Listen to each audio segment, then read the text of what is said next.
There's nothing more frustrating than feeling like you're doing all the right things to lose weight and get healthy, only to see the scale just not budge. Believe me, I get it. After all, it's one thing to know that you're not really eating as well as you could be, or that you blew it over the weekend, or maybe that you're just not trying all that hard. But it's a whole different level of frustration when you actually are putting in the effort and yet the scale doesn't reflect it. And while on some level we probably know that getting healthy for life isn't just about the number on the scale, it still tends to be the thing that we focus on. The number that we use to measure whether we're actually making progress towards our goal. So, why is it that some of us seem to have so much success so quickly while others have to fight for every single pound?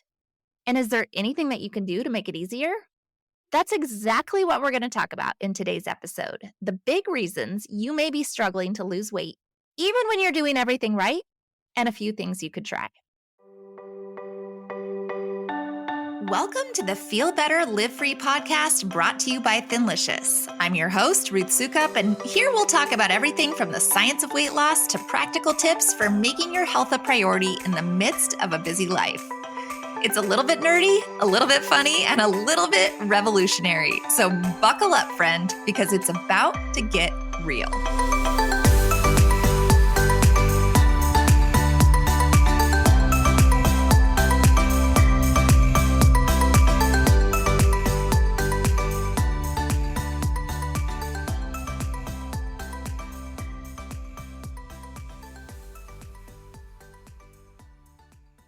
Hey there, and welcome back to the Feel Better, Live Free podcast. Once again, my name is Ruth Soukup, and I'm the founder of Thinlicious and the creator of the Thin Adapted System, as well as the New York Times bestselling author of 7 books. And I'm also a 46-year-old woman who knows what it's like to struggle with your weight, even when you think you're doing all the right things. I struggled with my weight for a really long time, literally 4 years. And at some point, I'm pretty sure I tried basically every diet out there. All the diets that are basically the exact same thing packaged in all different ways. That always comes down to count your calories or your points and eat less and exercise more, right? And spoiler alert, that didn't work. And really, it wasn't until I decided to take a totally different approach that things turned around for me, right? Number one, I stopped dieting. I stopped trying to eat less and exercise more. And instead, I started to do real research into the science of weight loss and into what causes us to gain weight in the first place and why our bodies cling to fat, especially as we get older. And what I discovered really kind of shocked me because it was so different from everything that we've ever been told and everything I was constantly trying to do. Because what I learned is that healthy, sustainable weight loss isn't about calories. It's about hormones. And it's about eating in a way that will actually support your hormones and balance your hormones and reverse insulin resistance. And when you do that, you actually heal your body and your weight starts to stabilize. Ultimately, that's how I lost more than 40 pounds, and I've kept it off for years now without ever dieting again. And I have to tell you, after struggling for so long, it really does feel like freedom. And that's why, to me, this work that I'm doing here isn't even really about weight loss. It is 100% about freedom.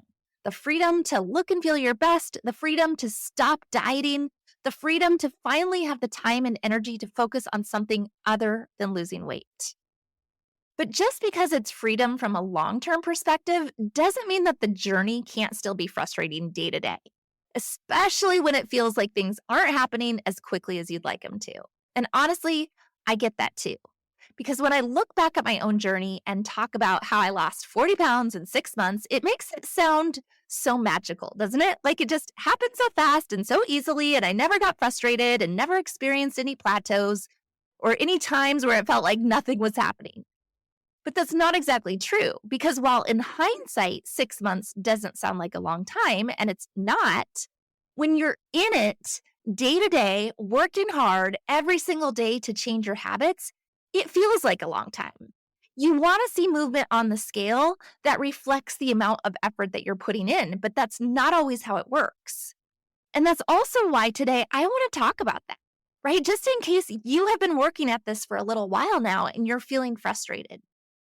But before we dive into all of it, there's one quick thing that I really want to mention, and that is that if you are new to this podcast and new to Thinlicious and you want to understand more about our Thin Adapted System and exactly how it works and how it can help you reach your health and weight loss goals, then I strongly encourage you to check out my free video training. It's called Healthy, Happy, and Free, and it will help you create your own personalized 12-month plan for getting healthy. And it's really helpful and it's really in-depth. And again, you can watch it absolutely free. Just go to thinlicious.com/happy to get access. Again, that's thinlicious.com/happy. But for now, let's go ahead and dive into talking about some of the reasons you might not be seeing the weight loss success that you're hoping for, even if you've been working really hard and seemingly doing all the right things, and what you can do to change it. But first things first, let's just quick make sure that we are all totally on the same page in terms of what are the right things, at least in terms of what we advocate for here on this podcast and in our program. Because the reality is that our right things might be different than all of the right things that you've ever tried. If you're like most women and like me who have been on more diets than you can count, right? Because like I mentioned a few minutes ago, almost everything that we've ever been told about losing weight and getting healthy is actually dead wrong. It's not about calories and it's not about eating less or getting more exercise. The right things are eating in a way that's going to support your hormones so that you can reverse insulin resistance and heal your gut. And that means eating lots of nutrient-dense protein and lots of healthy fats while cutting out things like sugar and refined carbohydrates and all the processed chemical garbage food that's actually toxic to your body. So in theory, that's really simple, right? And honestly, over a long period of time, if that's all you did and all you focused on, you would not only see your weight go down, but you would feel so much better. You'd reduce inflammation and you'd have more energy and you'd reverse insulin resistance and improve your cholesterol. You'd reduce anxiety and depression. Your skin would get clearer. Your digestion would improve. You'd get rid of heartburn and indigestion. And a year from now, you probably wouldn't even recognize yourself. It would have that big of an impact. And if you're not eating that way, if you're still following the same old bad traditional dieting advice, then that's the place that you need to start because that's your biggest problem. But what if you are eating that way and you still feel like you're struggling or you're not seeing progress fast enough? Well, then let's keep going and talk about some of the most common struggles I see with women in our program and the 4 biggest reasons why it still might feel like you're struggling to lose weight, even when you think you're doing everything right. But before I dive into the 4 things that you'll want to check, I do want to make an important point real quick. And that's this. The way of eating that we advocate for here at Thinlicious is meant to be a lifestyle, not a diet. It's a way of eating that is really focused on getting your body healthy from the inside out by getting your hormones in balance and healing your gut and reducing inflammation and getting your cells to stop relying on glucose for energy and start burning fat instead. And that's a process. It is a process that takes time. And for a lot of us, it's a process that takes a while for our bodies to really start adapting, especially if you've spent a lot of years eating a standard American diet that's high in processed carbs and sugar and grains and all the things that have made us so unhealthy and overweight in the first place. So if you're just getting started, then I want you to be patient with yourself and patient with your body. Just because you're not seeing the scale move as quickly as you'd like doesn't mean you're not making progress. There are so many things happening on the inside that you might not be able to see, but that are definitely making a difference. Your body is starting to heal. Your hormones are starting to get balanced. Your insulin resistance is starting to improve. It's invisible, right? You don't see it, but it's all good news and it's all progress. But that said, there are definitely some other things that could be going on that might be preventing you from losing weight as quickly as you'd like. And while everyone is different and there's no one-size-fits-all answer, there are a few common issues that I see come up over and over again with a lot of women who are starting in our program. So let me just list them really quickly, and then we'll go through them one at a time, okay? So number 1 is that you haven't actually flipped the switch to become what we call thin adapted. Number 2 is that you could be eating too much fat. Number 3 is that you're not eating enough protein. And number 4 is that you're not addressing the underlying issues. So now let's go ahead and dive into each of these issues one at a time and talk about what might be happening and how you can fix it. Okay, so issue number one is that you haven't actually flipped the switch to become what we call thin adapted. And this is probably the first and most obvious reason why you might be struggling to lose weight, even if you've started following our recipes in our plan, right? It's that you haven't actually flipped the switch on your metabolism and you haven't actually become what we call thin adapted yet. And what that really means is that your body hasn't actually made the switch from burning glucose for energy and for fuel to burning fat for fuel, most likely because you're still eating too many carbohydrates. And this is actually a really common issue, especially for people who are new to our program and who might not totally understand what it really means to get your body into a state of ketosis. Because the reality is that it can actually be a little more complicated than it first appears, right? And that's why in our program, phase one is really just all about helping your body to make this switch. That's all we're focused on, is getting you to flip the switch to become thin adapted. Yes, most people lose weight in phase one, right? You do lose weight, but that's not really the goal. The goal is to actually get your body to become thin adapted. And in this first phase, it's really important to eat things in the right amount. And specifically, that means eating less than 30 total grams of carbs per day, right? That's a very low amount of carbs per day. It's not going to feel like very much. And you might not even realize how many carbohydrates you're eating at this point, right? The standard American diet is anywhere from 350 to 500 carbs a day that most people are eating. Our diet is loaded in carbohydrates. So when you go down to 30 grams, it feels like nothing, right? You blow through that really quickly. So you're getting less than 30 grams of total carbs per day, while also getting the right amount of protein and lots of healthy fat. And you really have to keep your carb intake low in that first phase because we have to retrain your body, right? We're retraining your body to start looking for an alternative source of fuel other than glucose or sugar, whatever you want to call it, right? It's sugar, carbohydrates. To your body, it's all the same thing. And glucose or sugar or carbs, whatever you want to call it, is the cheap fuel, right? To your body, it's the cheap, easy to burn fuel. And so your body will always choose to burn that first if you haven't trained it. It'll always choose to burn the glucose first. So as long as you're still eating glucose, your body's going to still keep eating that. But what we're trying to do is train your body to burn fat instead.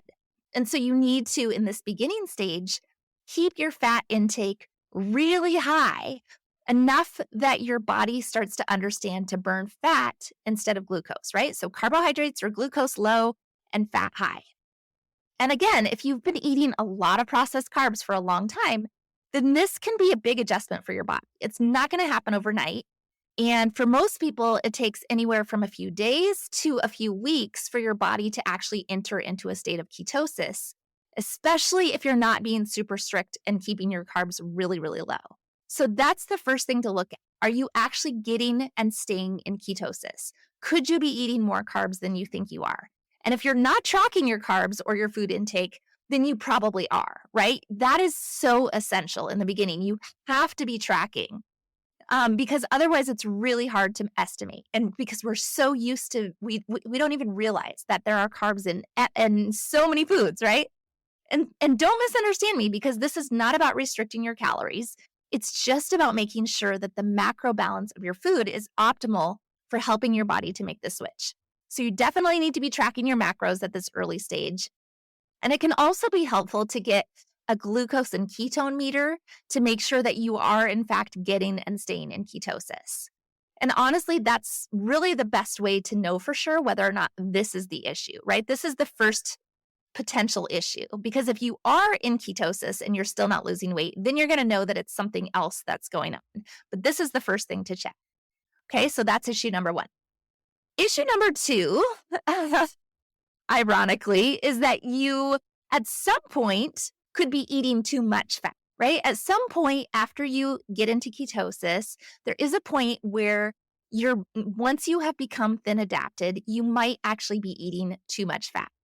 And I know that probably sounds crazy because I literally just said you have to be eating more fat to get your body to flip the switch. And yes, in phase one, you do need to get a lot of healthy fat, probably way more than you're used to, right? In phase one, you're getting somewhere in the range of 70 to 80% of your total calories are coming from healthy fat. And that's a lot of fat. And I'm not going to lie, it's pretty delicious because fat is delicious, right? And so you start eating all this fat, you're like, man, I've never ate so good in my entire life. But your goal is not to stay in phase one forever, right? Because if your goal is to actually lose fat, then once your body has become thin adapted, you actually want your body to start burning your fat, the excess fat on your body, not just the fat that you're eating. And the reality is that if you're eating a lot of fat, if you're eating excess fat, your body is going to use that dietary fat for fuel, right? The dietary fat that you're eating rather than tapping into your own fat stores. So you probably won't gain weight, but your body won't have any reason to start burning the fat that's on your body if you're still giving it plenty of dietary fat to burn.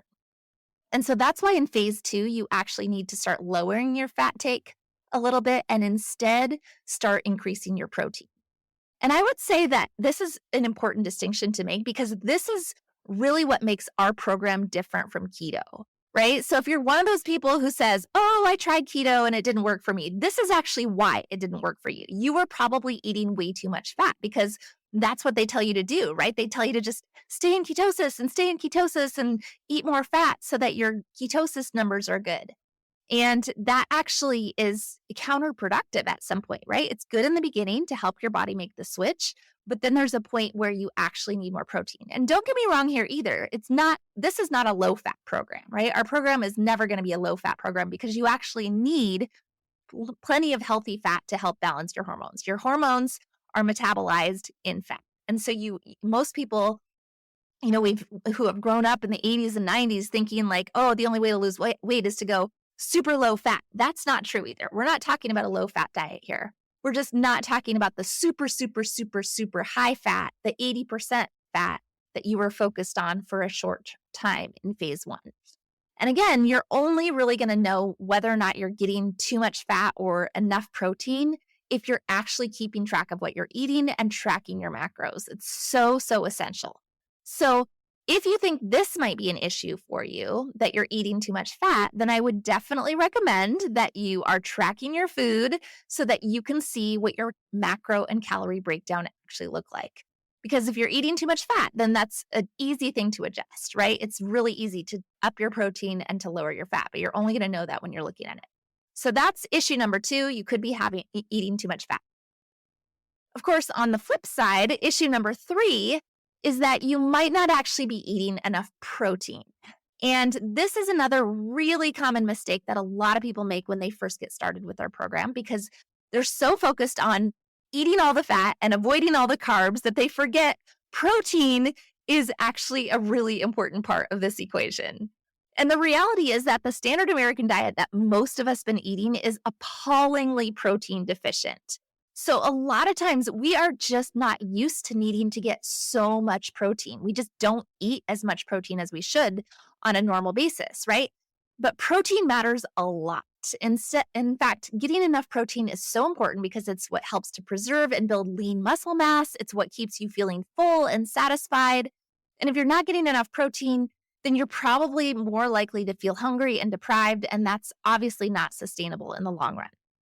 So how much protein do you need? Well, that number can vary depending on your individual goals, but as a general rule of thumb, you want to aim for at least 20 to 25% of your daily calories to come from protein. And that can be a little tricky if you're getting too much fat, right? Because if you're getting more than 75% of your calories from fat and you're getting 5 to 10% of your calories from carbohydrates, then that's not leaving enough percentage for protein, right? It's only leaving 15 to 20% of your calories for protein, and that's not enough. But again, if you're not tracking your food, then it can be really hard to know for sure if you're hitting that protein goal. So I'm starting to sound like a broken record here, but once again, my advice is to track your food. Are you getting this part of it, right? If you get one thing out of this podcast, it's that tracking is so essential, right? As long as you are in a phase where you are trying to lose weight, you really do need to be tracking your food, right? I'm in phase 3. I talked about that in last week's episode. I don't track my food every day. Every once in a while I will, but I don't need to because I'm in a maintenance phase. I'm not gaining weight, I'm not losing weight, right? I just stay pretty steady Eddie. But if I was actually wanting to go back into a weight loss mode, right? If I was interested in losing more weight, which I'm not, that in that case, I would have to track, right? That's the only way to do it because you really need to start paying attention to it. It's really, really important. So track your food because if you're not getting enough protein, that's an easy thing to adjust. And one easy way to do that is to just start focusing way more on protein rich foods, right? So and protein rich foods that are maybe not as high in fat, right? I know bacon is delicious. I love bacon, but don't only eat bacon, right? Because bacon is more of a high fat food than it is a high protein food. It doesn't actually have tons of protein. Instead, choose something like salmon or steak, right?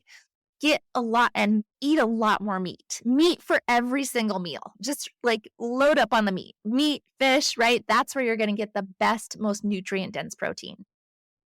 Because a lot of people don't realize this, but it actually takes way more energy for your body to process meat as well, right? It's what's known as a high thermogenic food, which means that it takes about 25 to 30% more energy for your body to process it than to process fat or carbs. And this is a good thing when you're focused on weight loss and fat loss, right? And like I said, protein is not only really important, but most women are not getting nearly enough. And it will actually make a huge difference in your ability to lose weight once your body is actually thin adapted. So not getting enough nutrient dense protein, that could be your third issue. And finally, the fourth most common issue I see with a lot of women who are struggling to lose weight on our program is that they're not actually addressing some of the underlying health issues. And what I mean by that is that they're not taking the time to really get to the root cause of their weight gain and metabolic issues, and maybe not doing enough to actively heal their gut or balance their hormones or reverse their insulin resistance. And while it is definitely possible to lose weight by just going low carb for a while without really actively working on those things, you're not always going to get the results that you want because you're not actually addressing the core problem. Because believe it or not, it is actually possible to eat low carb, and I'm saying that with air quotes, and still eat a whole bunch of really crap food, right? You could still be eating a lot of processed garbage or a lot of inflammatory seed oils and ingredients that might be okay from a strictly macro perspective, but aren't actually going to heal your body. And maybe you've even heard about this, right? There's sometimes this discussion about clean keto versus dirty keto. And again, we don't consider our program a keto program because there's a lot of differences. Yet at the same time, like there are people that will just say, well, it doesn't matter. As long as your macros are okay, it doesn't matter what the ingredients are. And I do not adhere to that school of belief, right? That school of thought. Because the ultimate goal has to be to heal your body, right? That's the ultimate goal. Yes, weight loss is awesome. And we want to get you to a point where you are 100% happy with your weight, right? But if you're not healing your body, if you're still dealing with these same underlying issues, then what is the point? It's like cutting off your nose to spite your face. Do you just want to be thin, or do you actually want to feel good for the rest of your life? And that's honestly why I'm not a fan of weight loss drugs, right? Or pharmaceuticals in general, because all they do is mask or alleviate the symptoms, but they don't actually heal you. So what are some of the underlying issues that you might need to address? Well, there could be a lot of different things going on, right? There's things like leaky gut, candida overgrowth, thyroid problems, adrenal fatigue, estrogen dominance, right?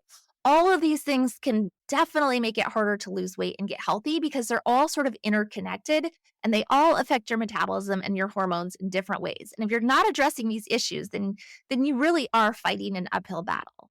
So what can you do to start addressing these underlying problems? Well, the first step is obviously to acknowledge that they exist and that they could potentially be an issue for you. And honestly, if you've been eating a standard American diet for most of your life, then it's likely that you have some of this stuff going on, right? Definitely the insulin resistance, almost for sure the leaky gut, and possibly some of these other issues as well. And then the second step then is you got to start digging deeper. And so this will probably require finding a functional health doctor who can actually run some tests and find out whether there are some deeper issues going on. And notice that I said functional health doctor, not just any old MD or even a specialist. It's really important to find a doctor who specializes in functional health, which is basically taking a holistic approach to your body as a whole, looking at all the pieces and using pharmaceuticals as a last resort, not as a band-aid. So that might mean focusing on certain supplements or possibly cutting out certain foods or, that you might have food sensitivities to, but they can help you dig deeper and get to the root cause so that you can actually fix it, not just cover it up. Whew. All right, guys. So there you have it. The top 4 reasons why you might not be losing weight, even though it feels like you're doing everything right. And keep in mind, these are just some of the most common issues that I see with the women in our program, but there could always be other factors at play as well. Things like stress levels and sleep patterns and even environmental toxins.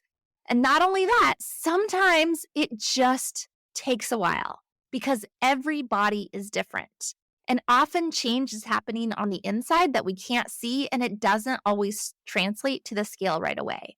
So pay attention to your non-scale victories too, right? How you feel, your energy level, eliminating heartburn, less inflammation, how your clothes are fitting. Celebrate every single win, not just the ones on the scale. I hope that this was helpful and gave you some things to think about as you continue on your health journey. And if for some reason you are not in our program and you haven't yet checked out my free training and you want more info on how to actually get started with this way of life so that you can do this too, right? Then be sure to go check it out. You can find it at thinlicious.com/happy. Once again, that's thinlicious.com/happy. And then I will see you back here for another episode very soon.